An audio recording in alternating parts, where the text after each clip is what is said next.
Elivaldo Barbosa, boa tarde para você.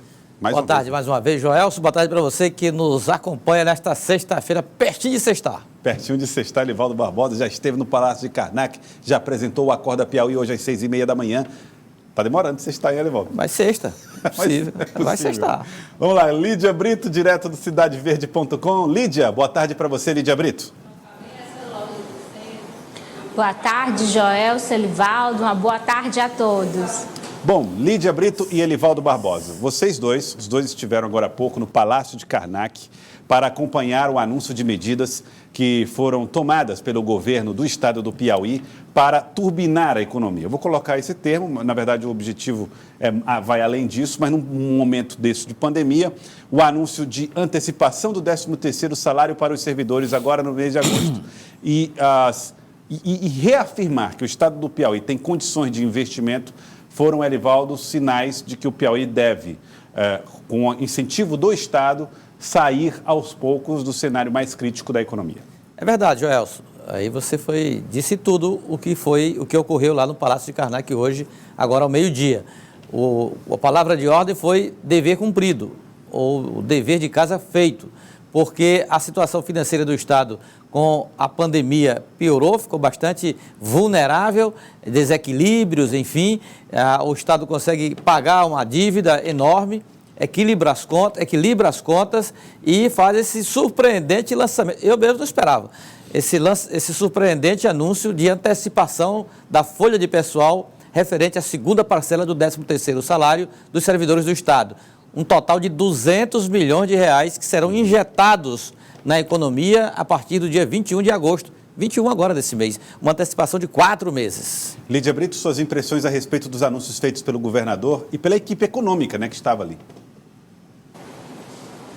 Como o Elivaldo disse, Joelson, não era um anúncio esperado esse anúncio e coloca em evidência o trabalho realizado pela equipe econômica dessa administração do governador Wellington Dias, que tem ali como líder o secretário de Fazenda, Rafael Fonteles, que foi quem iniciou essa apresentação, que fez o anúncio da antecipação do 13º salário, explicou a importância dessa medida nesse momento de crise e toda a importância para a economia, como isso vai ajudar principalmente o setor do comércio no momento em que as atividades retomam. Ainda há um certo medo da população e também a população nesse momento de crise muitas vezes busca aí economizar, tem medo de sair, de gastar, e com essa questão da antecipação do 13º, as pessoas vão estar com dinheiro na mão e, consequentemente, esse dinheiro vai passar a girar e a economia vai se movimentar. Mas eu chamo a atenção para o destaque que dá para essa equipe econômica liderada por Rafael Fonteles. Joelson. Não me surpreendeu o fato de Rafael Fonteles falar sobre o assunto, domina, evidentemente, é o homem do setor da economia. Agora, me chamou a atenção o protagonismo de Rafael Fonteles hoje. E também hoje foi um momento importante desse protagonismo, desse destaque de Rafael Fonteles na equipe administrativa do governo do Estado. Primeiro porque ele ocupa uma posição chave. A Secretaria de Fazenda, exatamente, comanda uma área das mais importantes da administração pública estadual, que é a área financeira. Outra, ele já havia assumido aí recentemente o Piauí, que é o programa de planejamento e execução de ações de reabertura das atividades econômicas institucionais do Piauí, agora nessa fase da pandemia do novo coronavírus e já planejando o pós-pandemia. Então ele coordena essas ações e essas ações, Joelson, a novidade foi dita pelo secretário Rafael, Lídia, logo depois da solenidade, ele esmiuçou de forma mais clara, o próprio Piauí, ele vai além dessas medidas de enfrentamento à Covid. Estarão no próprio Piauí recursos para um programa ambicioso de investimentos em vários setores da administração pública estadual, inclusive infraestrutura, num total de quase 6 bilhões de reais. E ele vai comandar a aplicação desses recursos no estado do Piauí ainda a partir já desse mês de agosto. Outra coisa que chamou a atenção, A coletiva foi proposta pelo governo do estado para fazer os anúncios. Foram abertas possibilidades de inscrições para pergunta dos jornalistas. O governador, porém, Lídia Brito, preferiu fazer o anúncio. A equipe econômica faz os detalhes desse anúncio, mas não houve entrevistas hoje, né, Lídia?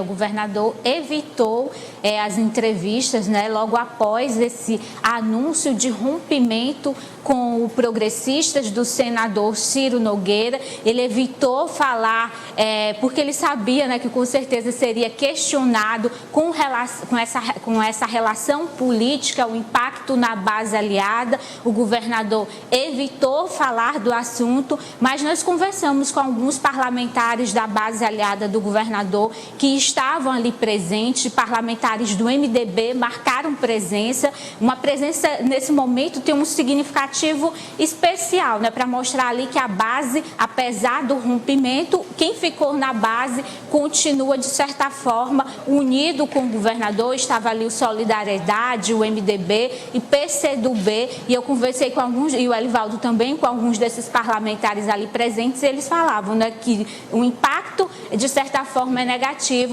mas quem fica na base continua unido. Mas o governador evitou tocar no assunto, Joelson. Para o governador terminar uma solenidade no Karnak e não falar com a imprensa e tudo mais. Então, eu só posso associar, Lídia, exatamente isso que você falou. Jorge, você que é atleta, você sabe muito bem disso, você que pratica futebol.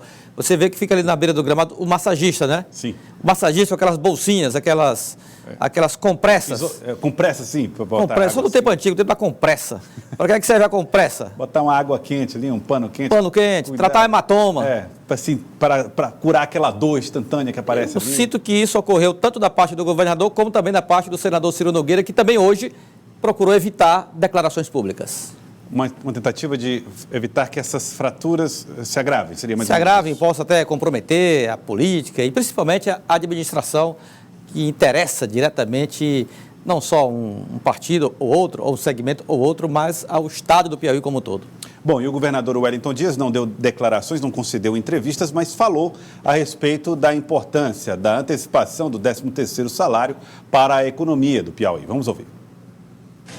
Anunciei hoje o pagamento do 13º salário do servidor público do Piauí, que estava previsto para 21 de dezembro.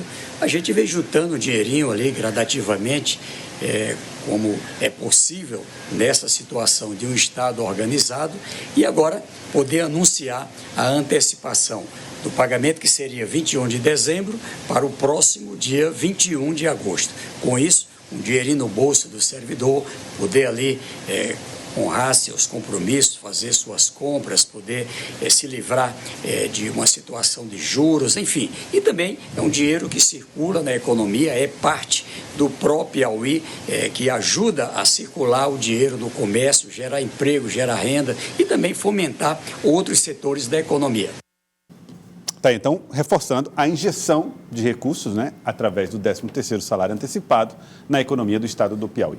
Da ordem de 200 milhões de reais, é um volume considerável para essa fase de reabertura do comércio, de retomada de atividades econômicas. Não deixa de ser uma boa contribuição do poder público estadual essa notícia, porque vai representar um ganho, um salto numa atividade comercial, por exemplo, que estava aí, passou esses últimos quase 5 meses praticamente parada, né? Está aí Elivaldo Barbosa. Lídia, para a gente ir finalizando, o Elivaldo Barbosa fez uma entrevista com o presidente do Partido dos Trabalhadores, Francisco Lima, que garantiu que o governador não tratou de nenhum assunto até aqui, como reforma administrativa, afastamento de eventuais membros do Progressistas, e até falou sobre como o governo como o Partido dos Trabalhadores está deixando o governador seguro para tomar ele, governador, as decisões que achar conveniente. Lídia Brito.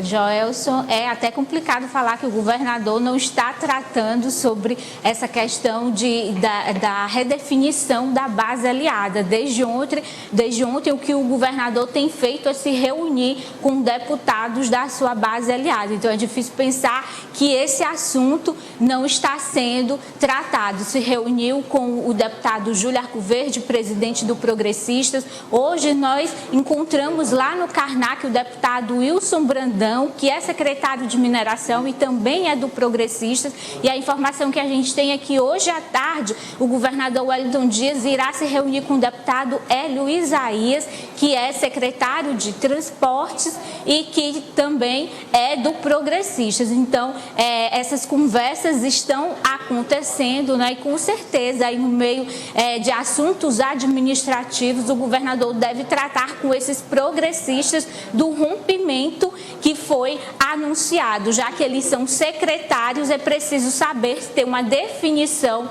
do que vai acontecer, se esses parlamentares irão romper com o governador ou romper com o senador Ciro Nogueira. Joelson. Nós vimos aí as fotos de máscara o deputado Wilson Brandão com a máscara branca e ao lado dele de máscara azul, Elivaldo. Exatamente, máscara branca, deputado Wilson Brandão, aí seguido de lideranças do município de Piracuruca, um lugar, uma base do deputado Wilson Brandão. No caso aí o prefeito Raimundo Alves, do PSD, que está mais na extrema direita, e aí no meio os pré-candidatos apoiados por Wilson Brandão e Raimundo Alves, a prefeitura lá na eleição já deste ano, que é Assis Mãozinha e Walter Cassiano, os dois do PSD. Então, Joel, eles foram, como se diz assim, bater o martelo nessa aliança lá no Palácio de Karnak. Então, o deputado Wilson Brandão foi ao Karnak tratar de assuntos fundamentalmente políticos. Eu conversei pessoalmente com o deputado Wilson sobre o assunto, sobre os progressistas. Ele foi igual o massagista, Joel, ele andava com a compressa dele, panos quentes.